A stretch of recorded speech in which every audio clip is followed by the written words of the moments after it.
శ్రీమాత్రే నమః. నేను మీ చెల్లా జ్యోతిర్మయి. ఓం వైబ్స్కు స్వాగతం. ఈ వీడియోలో చార్ధామ్ యాత్రలోని మొదటి పుణ్యస్థలమైన పూరి జగన్నాథ స్వామి వారి దేవాలయం గురించి తెలిపే ప్రయత్నం చేస్తాను. ఈ ఆలయము భారతదేశంలోని ఒరిస్సా రాష్ట్రంలో బంగాళాఖాతం తీరాన ఉన్న పూరి పట్టణంలో ఉంది. సంస్కృత భాషలో జగత్ అనగా విశ్వం, నాథ్ అనగా ప్రభువు అని అర్థం. జగన్నాథ్ అనగా విశ్వానికి ప్రభువు అని అర్థం. ఈ ఆలయము 10వ శతాబ్దంలో రాజవంశానికి చెందిన కళింగ పరిపాలకుడైన అనంతవర్మన్ చోడగంగా ప్రారంభించగా ఆయన మనవడైన రాజా అనంగ భీమ్దేవ్ పాలనలో పూర్తి అయ్యింది. ముందుగా ఈ ఆలయాన్ని అవంతి రాజు ఇంద్రద్యుమ్నుడు ప్రధాన ఆలయాన్ని నిర్మించాడు. దీనికి సంబంధించిన ఒక పురాణ గాథ తెలుసుకుందాం. ఈ జగన్నాథుడు గిరిజనుల దేవుడని, నీలమాధవుడనే పేరుతో పూజలు అందుకున్నాడని స్థల పురాణం. అడవిలోని ఓ రహస్య ప్రదేశంలో ఉన్న ఈ జగన్నాథుణ్ణి గిరిజనుల రాజైన విశ్వావసుడు పూజించేవాడు. విషయం తెలుసుకున్న ఇంద్రద్యుమ్న మహారాజు ఆ రహస్యాన్ని కనిపెట్టడానికి విద్యాపతి అనే బ్రాహ్మణ యువకుణ్ణి అడవికి పంపుతాడు. విశ్వావసుడి కూతురైన లలితను విద్యాపతి ప్రేమించి పెళ్లాడుతాడు. ఈ జగన్నాథ విగ్రహాన్ని చూపించమని పదే పదే ప్రాధేయపడుతున్న అల్లుడి విన్నపాన్ని కాదనలేక అతని కళ్లకు గంతలు కట్టి గుడి దగ్గరకు తీసుకుని వెళతాడు. విద్యాపతి ఆ దారి తెలుసుకునేందుకు తెలివిగా తాను వెళ్లే ఆ దారి పొడుగునా ఆవాలు జార విడుస్తాడు. కొన్నాళ్లకు అవి మొలకెత్తి దారి స్పష్టంగా తెలుస్తుంది. దీంతో వెంటనే అతను మహారాజుకు కబురు పెడతాడు. మహారాజు అడవిలోని ఆ ప్రదేశానికి చేరుకునేలోగా అక్కడ ఆ విగ్రహం మాయమవుతుంది. దీంతో మహారాజు నిరాశ చెంది ఏమి చేయాలో తెలియక అశ్వమేధ యాగం చేసి నరసింహస్వామిని ప్రతిష్ఠిస్తారు. ఒకనాడు అక్కడే నిద్రిస్తున్న మహారాజు కలలోకి జగన్నాథుడు కనిపించి సముద్ర తీరంలో చాంకీ నది ముఖద్వారానికి వేప కొయ్యలు కొట్టుకొస్తాయని వాటిని విగ్రహాలు చేయించమని ఆదేశిస్తాడు. కొయ్యలైతే కొట్టుకొచ్చాయి, కానీ విగ్రహ నిర్మాణానికి ఎవరూ ముందుకు రాలేదు. ఏమి చేయాలో అర్థం కాని సమయంలో దేవశిల్పి విశ్వకర్మ వస్తాడు. తానొక్కడే ఒక గదిలో విగ్రహాలను తయారు చేస్తానని, ఆ సమయంలో పచ్చి మంచినీళ్లు కూడా ముట్టుకోనని, ఆ 21 రోజులు అటువైపు ఎవరూ రాకూడదని షరతు విధిస్తాడు. రాజు అందుకు అంగీకరిస్తాడు. రోజులు గడుస్తున్న కొద్దీ గదిలోంచి ఎలాంటి శబ్దమూ రాదు. దాంతో రాణి గుండీచాదేవి తొందర పెట్టడంతో గడువు పూర్తి కాకుండానే రాజు తలుపులు తెరిపిస్తాడు. కానీ అక్కడ శిల్పి కనిపించడు. చేతులు కాళ్ళు లేని సగం చెక్కిన విగ్రహాలు మాత్రమే కనిపిస్తాయి.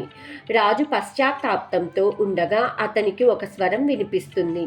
మహారాజా, చింతించవద్దు, ఇది దైవ సంకల్పం. ఈ 4 విగ్రహాలకు చేతులు లేకుండా ఉన్నప్పటికీ భక్తులకు కళ్ళతోనే ఆశీర్వదించగలరు అని చెప్పి, మొదటి విగ్రహం పరమాత్మను అనగా శ్రీకృష్ణుడును, 2వ విగ్రహం సంరక్షణగా బలభద్రుడుగా, 3వ విగ్రహం యోగమాయగా సుభద్రను, మరియు 4వ విగ్రహం స్వామి వైభవాన్ని సుదర్శనంగా ప్రసిద్ధికెక్కి అందరూ పూజిస్తారు అని ఆకాశవాణి చెబుతుంది. అందుకే ఆలయంలోని విగ్రహాలకు అభయహస్తం, వరదహస్తం కనిపించవు. పూరి జగన్నాథ ఆలయంలో ఎన్నో విశేషాలు ఉన్నాయి. అందులో ముఖ్యమైన వాటిని తెలిపే ప్రయత్నం చేస్తాను. మొదటిది నబకళేబర ఉత్సవం. నబకళేబర అనేది ఒరిస్సా భాషలోని 2 పదాల కలయిక. నబ అనగా కొత్తది, కళేబర అనగా శరీరం. ఈ ఉత్సవం 8 లేదా 12 లేదా 19 సంవత్సరాలకు అధిక ఆషాఢ మాసంలో నిర్వహిస్తారు. జగన్నాథ ఆలయంలోని మూల విరాటుల్ని ఖననం చేసి కొత్త చెక్క విగ్రహాలను ప్రతిష్ఠిస్తారు. జగన్నాథుని యాత్రకు ముందు రోజు అసలు ప్రక్రియను ప్రారంభిస్తారు. పాత విగ్రహం నుంచి తీసిన బ్రహ్మ పదార్థాన్ని కొత్త విగ్రహంలో ఉంచుతారు. అసలు ఆ బ్రహ్మ పదార్థం అంటే ఏమిటి, అదెలా ఉంటుంది అన్నది ఎవరికీ తెలియదు.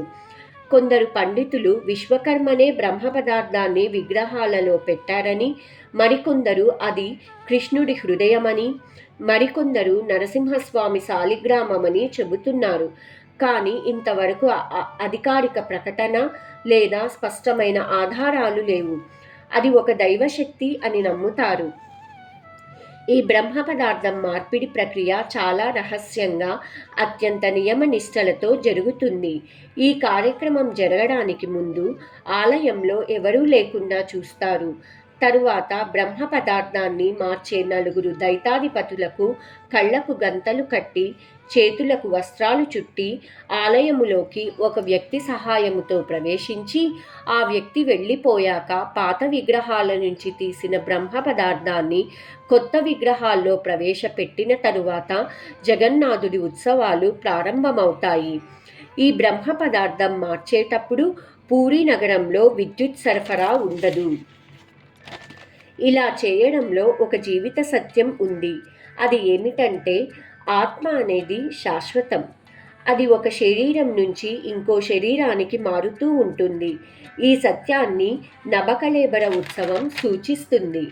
రెండవ విశేషం ఏమనగా, అది ప్రతిరోజు దేవుడికి నైవేద్యం పెట్టే మహాప్రసాదం. ఈ మహాప్రసాదాన్ని వేలాది మంది పూజారులు తయారు చేస్తారు. మొత్తం 7 కుండలను ఒకదానిపై ఒకటి పెట్టి వండుతారు. కానీ కింద ఉన్న కుండలో కంటే ముందుగా పైభాగంలో ఉన్న కుండలో ప్రసాదం తయారు కావడం విశేషం. ప్రతి సంవత్సరం లక్షలాది మంది యాత్రికులు ఈ పవిత్ర ఆలయాన్ని సందర్శిస్తారు. కానీ ఒక్కరోజు కూడా ఆహారం వృధా కాదు. సాధారణ రోజుల కంటే ఎక్కువ మంది యాత్రికులు వచ్చినా ప్రతిరోజు అంతే మొత్తంలో ప్రసాదం వండుతారు. భక్తులందరికీ భోజనం లభిస్తుంది. ఇది ఇక్కడి ప్రత్యేకత. మూడవ విశేషం, పూరీ క్షేత్రమును శంఖక్షేత్రము అని కూడా పిలుస్తారు. పూరీ యొక్క భౌగోళిక పరిమాణం దక్షిణావర్త శంఖం ఆకారంలో పోలి ఉంటుంది. పూరీలోని దేవాలయాలు, మఠాలు మరియు ఇతర పవిత్ర స్థలాలు ఈ విభాగంలో ఉన్నాయి. నాల్గవ విశేషం, పూర్వకాలంలో ఆదిశంకరాచార్యుల వారు ఈ క్షేత్రాన్ని దర్శించుకొని అక్కడ జ్యోతిర్మఠాన్ని స్థాపించారు. ఐదవ విశేషం, పూరీ జగన్నాథ రథయాత్ర. ఈ రథయాత్ర ప్రపంచంలోనే అతి పురాతనమైన యాత్ర. ఈ యాత్ర గురించి పద్మపురాణం, స్కందపురాణం, బ్రహ్మపురాణాలలో సైతం చెప్పబడి ఉంది. ఆషాఢమాసంలోని శుక్లపక్షం 2వ రోజున భగవంతుడు జగన్నాథుడు భారీ రథంపై కూర్చొని యాత్రకు బయలుదేరుతాడు.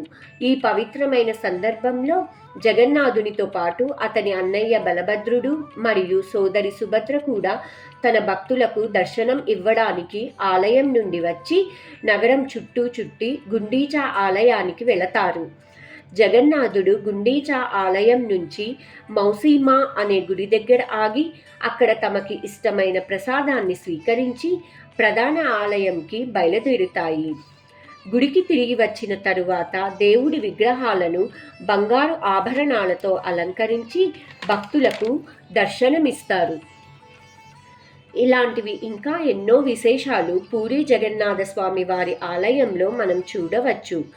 ఇంతటి జీవిత సత్యం చెప్పిన ఆలయం, నవకళేబర ఉత్సవం, మహాప్రసాద విశేషం, శంకుతీర్థ క్షేత్రం, జ్యోతిర్మఠం, ప్రపంచంలోనే అతిపెద్ద జగన్నాథ రథయాత్ర కలిగిన ఈ ఆలయము అందరూ సందర్శించవలసిన పుణ్యక్షేత్రము.